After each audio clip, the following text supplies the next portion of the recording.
Pioneer newspaper का dictation जिसकी speed 90 word पर मिनट रहने वाली है।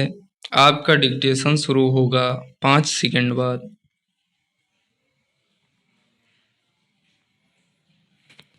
भारत के राजनीतिक इतिहास में ऐसे कई अवसर आए हैं जब देश ने कठिन परिस्थितियों का सामना किया और जनता ने अपने नेतृत्व पर भरोसा करते हुए त्याग किया।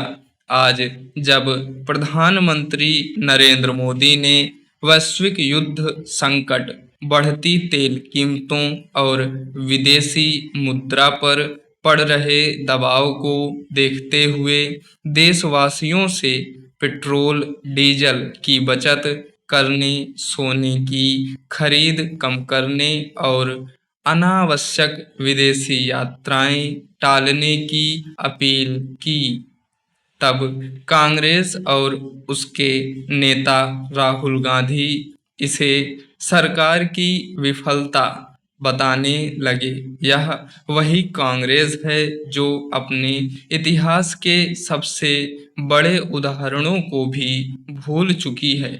देश को यह नहीं भूलना चाहिए कि भारत ने संकट के समय हमेशा सामूहिक त्याग और अनुशासन के बल पर विजय प्राप्त की है।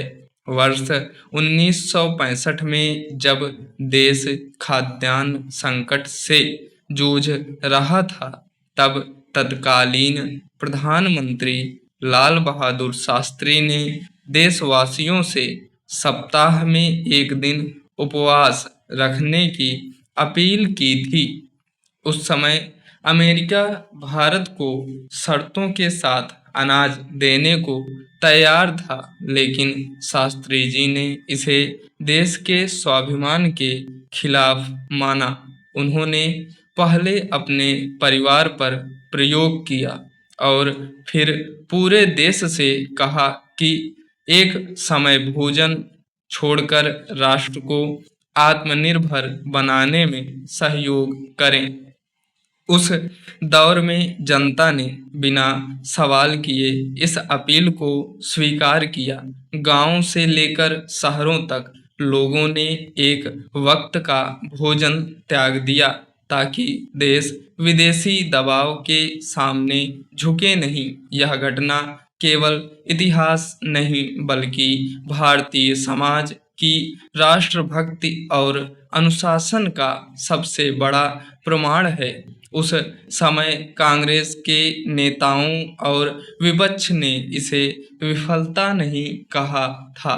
किसी ने यह आरोप नहीं लगाया था कि प्रधानमंत्री जनता पर बोझ डाल रहे हैं, क्योंकि उस समय राजनीति से ऊपर राष्ट्रहित था। लेकिन आज कांग्रेस की राजनीति इतनी संकुचित हो चुकी है कि यदि देश हित में कोई अपील की जाती है तो उसे भी राजनीतिक चश्मे में देखा जाता है।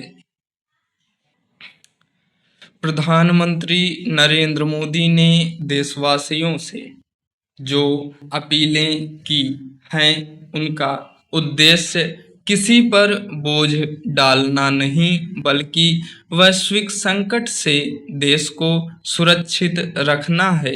दुनिया इस समय युद्ध और आर्थिक अस्थिरता के दौर से गुजर रही है। पश्चिम एशिया में तनाव के कारण कच्चे तेल की कीमतें लगातार बढ़ रही हैं। भारत अपनी जरूरत का बड़ा हिस्सा आयात करता है। ऐसे में यदि प्रधानमंत्री लोगों से ईंधन की बचत करने, कारपूलिंग अपनाने, मेट्रो का उपयोग बढ़ाने और प्राकृतिक खेती की ओर बढ़ने की बात करते हैं, तो यह दूरदर्शिता है, विफलता नहीं। कांग्रेस की समस्या यह है कि वह हर राष्ट्रीय मुद्दे में केवल राजनीतिक लाभ खोजती है। जब देश आत्मनिर्भर भारत की दिशा में आगे बढ़ रहा है, तब कांग्रेस उसे रोकने का प्रयास करती दिखाई देती है। मोदी सरकार ने पिछले वर्षों में भारत को जिस ऊंचाई तक पहुंचाया है, वह पूरी दुनिया देख रही है। आज भारत दुनिया की सबसे तेजी से बढ़ती अर्थव्यवस्था है। देश डिजिटल क्रांति में अग्रणी बन चुका है। करोड़ों गरीबों के बैंक खाते खुले, गांवों तक बिजली पहुंची, मुफ्त राशन योजनाओं से गरीबों को